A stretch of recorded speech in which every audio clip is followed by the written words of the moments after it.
श्री दुर्गा सप्तशती 8वां अध्याय रक्त बीज वध। मैं अणिमा आदि सिद्धिमय किरणों से आवृत भवानी का ध्यान करता हूँ। उनके शरीर का रंग लाल है, नेत्रों में करुणा लहरा रही है तथा हाथों में पाश और अंकुश, बाण और धनुष शोभा पाते हैं। ऋषि कहते हैं, चंड और मुंड नामक दैत्यों के मारे जाने तथा बहुत सी सेना का संहार हो जाने पर दैत्यों के राजा प्रतापी शुंभ के मन में बड़ा क्रोध हुआ और उसने दैत्यों की संपूर्ण सेना को युद्ध के लिए कूच करने की आज्ञा दी। वह बोला, आज उदायुध नाम के 86 दैत्य सेनापति अपनी सेनाओं के साथ युद्ध के लिए प्रस्थान करे। कंबू नाम वाले दैत्यों के 84 सेना नायक अपनी वाहिनी से घिरे हुए यात्रा करें।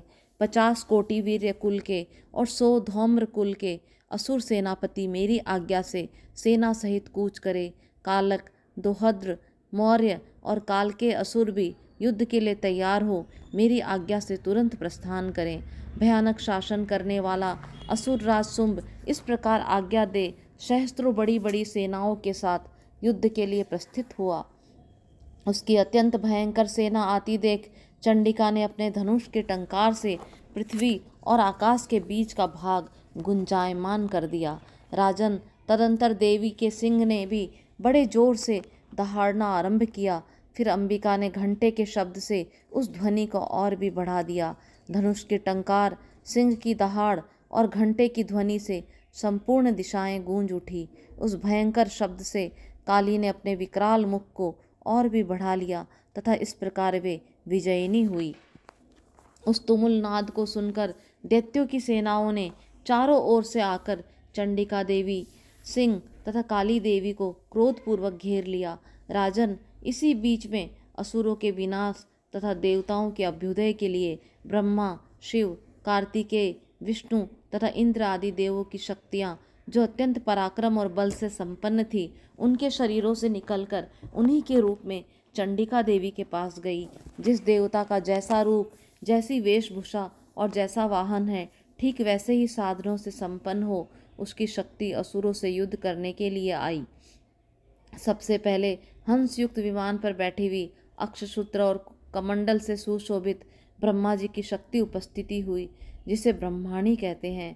महादेव जी की शक्ति वृषभ पर आरूढ़ हो, हाथों में श्रेष्ठ त्रिशूल धारण किए, महानाग का कंकण पहने, मस्तक में चंद्र रेखा से विभूषित हो वहां आ पहुंची।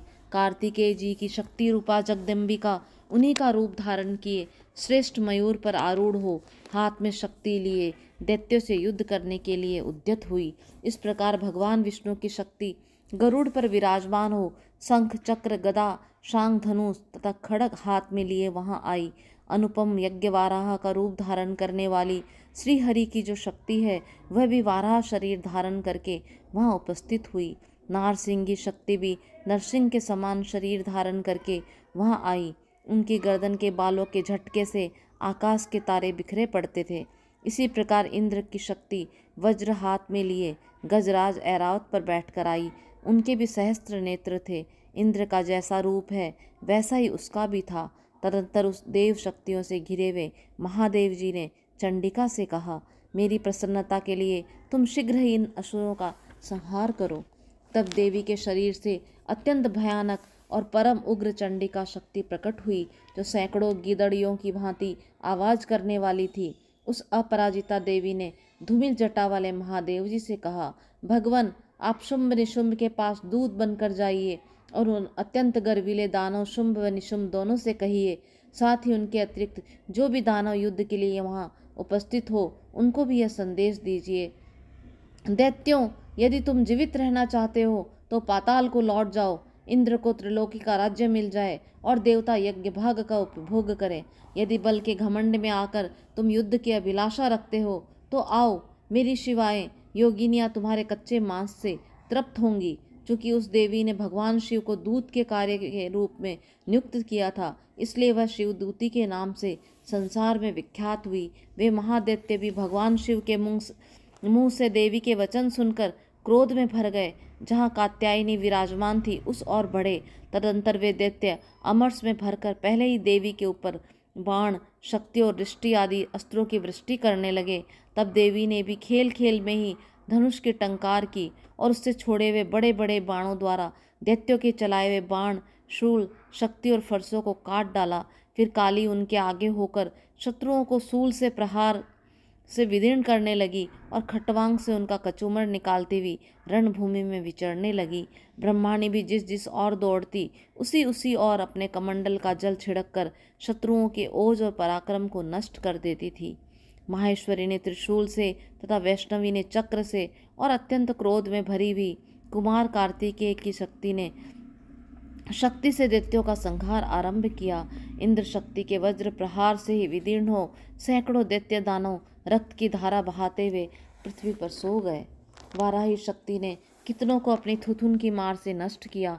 दाढ़ों के अग्रभाग से कितनों की छाती छेद डाली तथा कितने ही दैत्य उसके चक्र की चोट से विदीर्ण होकर गिर पड़े।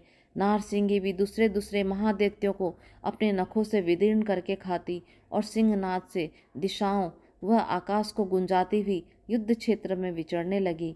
कितने ही असुर शिवदूती के प्रचंड अट्टहास से अत्यंत भयभीत हो पृथ्वी पर गिर पड़े और गिरने पर उन्हें शिवदूती ने उस समय अपना ग्रास बना लिया। इस प्रकार क्रोध में भरे हुए मातृगणों को नाना प्रकार के उपायों से बड़े बड़े असुरों का मर्दन करते देख दैत्य सैनिक भाग खड़े हुए।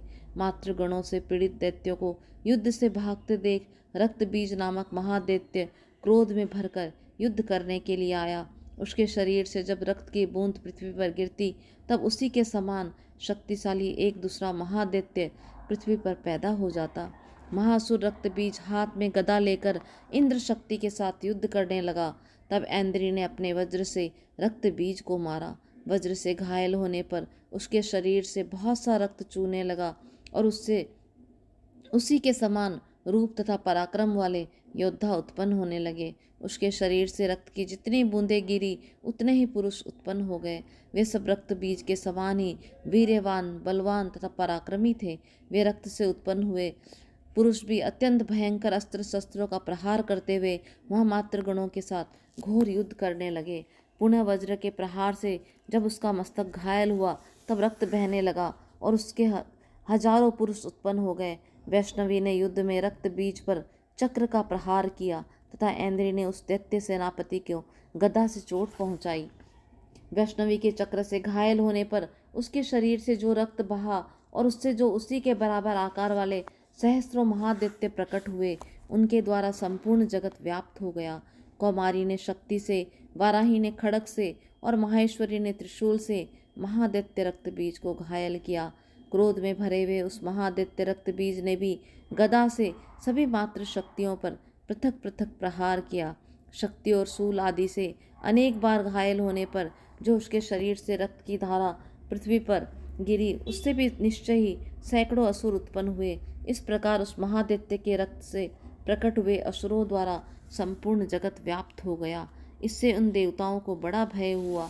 देवताओं को उदास देख चंडिका ने काली से शीघ्रतापूर्वक कहा, चामुंडे, तुम अपना मुख और भी फैलाओ तथा मेरे शस्त्रपात से गिरने वाले रक्त बिंदुओं को और उनसे उत्पन्न होने वाले महादैत्यों को तुम अपने इस उतावले मुख से खा जाओ। इस प्रकार रक्त से उत्पन्न होने वाले महादैत्यों का भक्षण करती हुई तुम रण में विचरती रहो।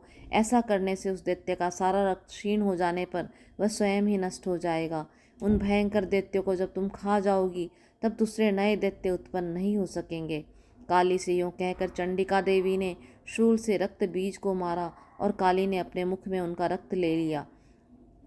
तब उसने वहां चंडिका पर गदा से प्रहार किया, किंतु गदापात ने देवी को तनिक भी वेदना नहीं पहुंचाई। रक्त बीज के घायल शरीर से बहुत सा रक्त गिरा, किंतु जो ही वह गिरा त्यों ही चामुंडा ने उसे अपने मुख में ले लिया।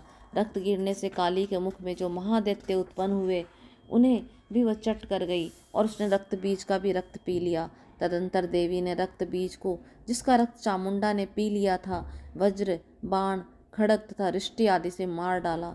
राजन, इस प्रकार शस्त्रों के समुदाय से आहत एवं रक्तहीन हुआ महादैत्य रक्त बीज पृथ्वी पर गिर पड़ा।